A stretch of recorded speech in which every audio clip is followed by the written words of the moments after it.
this is Chris, and in this video we are going to take a look at a related rates question about an inflating balloon.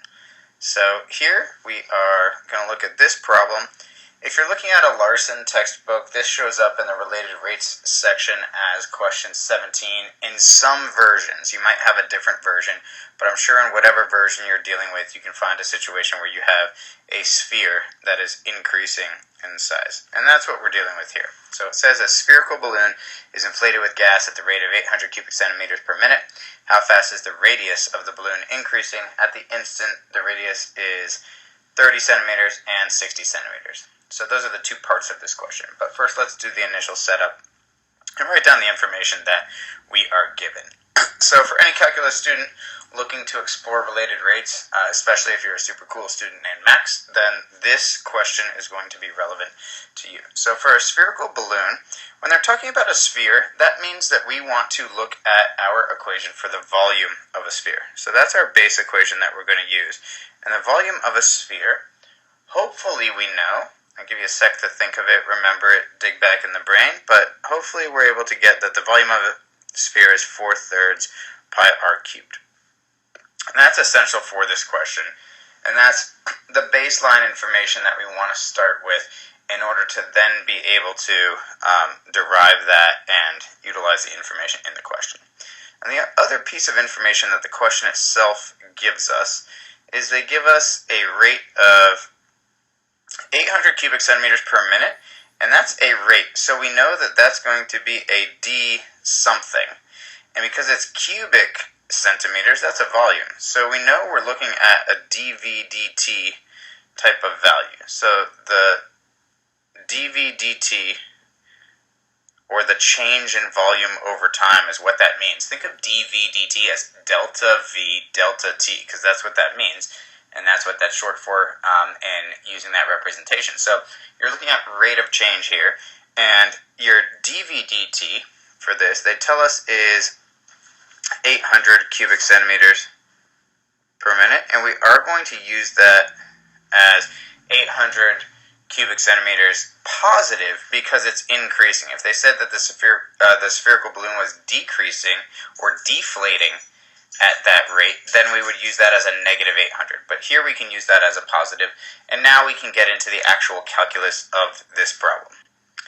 Okay, so first things first, we have to take the derivative of our base function, and the derivative for your related rates in terms of time. So we're going to use a little bit of chain rule here. So the power rule version of this, you multiply times 3, and you end up with 4 pi r squared. And then times, you have the derivative of the inside function, meaning dr dt. So that's the change in radius over time. So that's the equation for your derivative of the volume, or your dV dt. And then in order to solve this question, so we were given a dV dt, and then we are asked about these different values of r. So we can use those to then solve for what they're asking in the question, which is the dr dt, or to look at it up here, they're asking for how fast is the radius increasing. So those are the key words that let us know that we are talking about a change in radius, or dr dt. So this is the value that we're going to solve for here, is the dr dt. And for each part of this question, we can plug in the corresponding values that we know. So we know dV dt is 800. And for part A, we know that the r is going to be 30 centimeters. So we can plug in 4 pi times 30 squared dr dt. And we can simplify and solve for that. And most of the time, we're going to be able to leave everything in terms of pi. So in this case, we would have 800 equals 4 times the 30 squared would be 900, so that would be 3600 pi, times dr dt. And then to solve for dr dt, we have 800 over 3600 pi, which can reduce to 8 over 36, and if you divide by 4, that's going to give us 2 over 9 pi is equal to our dr dt. So that would be our answer for part A, and let's try out part B just to make sure we're fully comfortable. So for part B, we are going to use the same equation that we have, which is dv dt equals 4 pi r squared dr dt. And in this case, we're plugging in slightly different values. It's still 800 for dv dt, as they told us in the question. But here for part B, they're asking us to plug in 60 for the radius in part B. And when we do that, we simplify.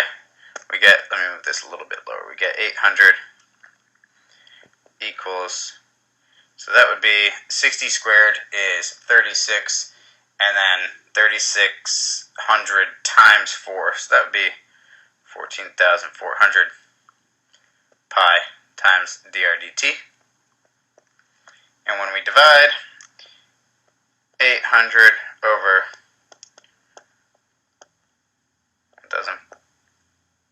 14,400 pi is equal to, those zeros cancel, 8 over 144. Again here, you could divide by 4, but you could also divide by 8. 8 actually goes into 144 18 times, so this would be 1 over 18 pi is equal to your dr dt.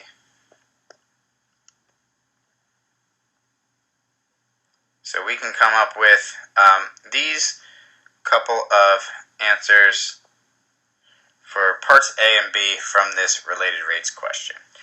For more, check out our other videos on related rates, and thanks for watching.